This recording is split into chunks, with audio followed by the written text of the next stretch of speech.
Izin mewawancarai Bapak untuk tugas observasi kami. Ya.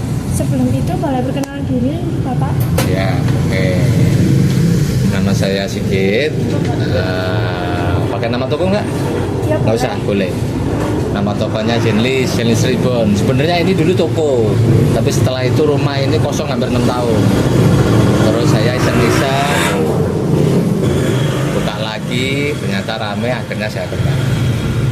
Ya, usahanya sih rata-rata untuk kebutuhan tetangga kanan kiri aja sih. Ya emang ada yang sudah langganan jauh kayak ngambil sepatu, tapi yang paling banyak itu sih untuk kebutuhan rumah tangga warga sekitar.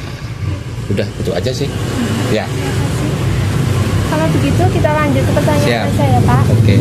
Pertanyaan pertama, apa nama UMKM ini? Namanya Jenlis, nama tokonya Jenlis Snack dan Sembako. Oke. Untuk pertanyaan kedua, siapa pemilik atau penanggung jawab dari UMKM ini? Saya sendiri atas nama Sigit. Nah, Pertanyaan ketiga, kapan UMKM ini didirikan? kalau nggak salah Februari 2024. Untuk pertanyaan keempat, apa jenis usaha yang dijalankan? Sebagian besar sembako. Nah, Pertanyaan kelima, apa bentuk dari badan usaha seperti perseorangan, CV, atau koperasi? badan usahanya nggak ada sih, tapi si ini sudah berizin perusahaannya. Sudah berizin dan sudah keluar nomor induk berusaha. Itu aja. Untuk pertanyaan keenam, di mana lokasi usaha ini dijalankan? Di Jalan Janti Selatan, Gang 8 nomor 19. Untuk pertanyaan ketujuh, apakah usaha ini memiliki toko fisik, online, atau keduanya? Awalnya keduanya, setelah nggak ada tenaga, akhirnya cuma offline aja. Untuk pertanyaan ke-8, berapa jam operasional setiap harinya? Rata-rata buka sekitar jam 7:30, tutup sampai jam 10 malam. Hari Minggu tutup.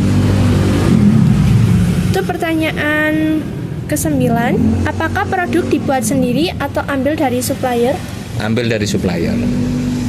Pertanyaan ke-10, siapa target pasar dari produk atau jasa ini?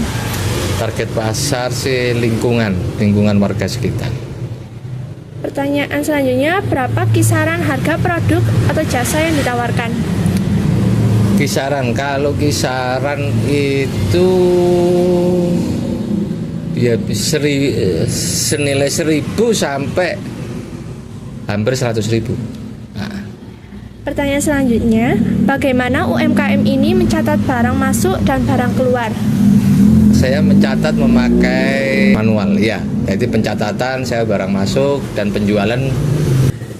Pertanyaan selanjutnya, seberapa sering persediaan dihitung atau diperiksa ulang? Rata-rata hampir tiap hari. Nah, setelah jam toko tutup. Pertanyaan selanjutnya, siapa yang bertanggung jawab terhadap pengelolaan persediaan di UMKM ini? Saya sendiri. Ya. Bagaimana cara menghitung jumlah persediaan yang masih tersedia saat ini? Saya menghitung jumlah yang tersedia, saya itu cek manual, lihat fisiknya langsung. Pertanyaan selanjutnya, metode apa yang digunakan dalam menghitung nilai persediaan, misalnya FIFO, LIFO, atau rata-rata? Metode apa yang digunakan dalam menghitung nilai persediaan?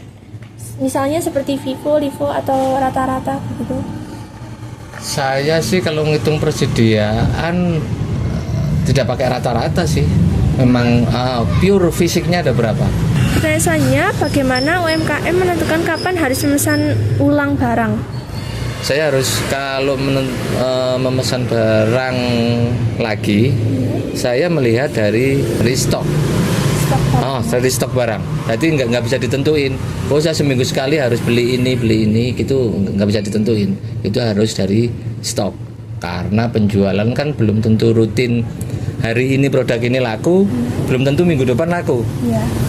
Dia laku tapi nggak sebanyak kayak minggu kemarin. Makanya saya pesan order itu saya melihat dari stok gitu. Pertanyaan selanjutnya, apakah pernah terjadi selisih antara catatan persediaan dan barang fisik? Jika iya, bagaimana mengatasinya? Kalau selisih itu rata-rata tiap minggu ada. Kalau terjadi selisih atau kelebihan, saya selalu mencatat di koreksi selisih stok di. Baik, terima kasih Siap. untuk wawancaranya hari ini. Terima kasih. Ya, sekian dari kami.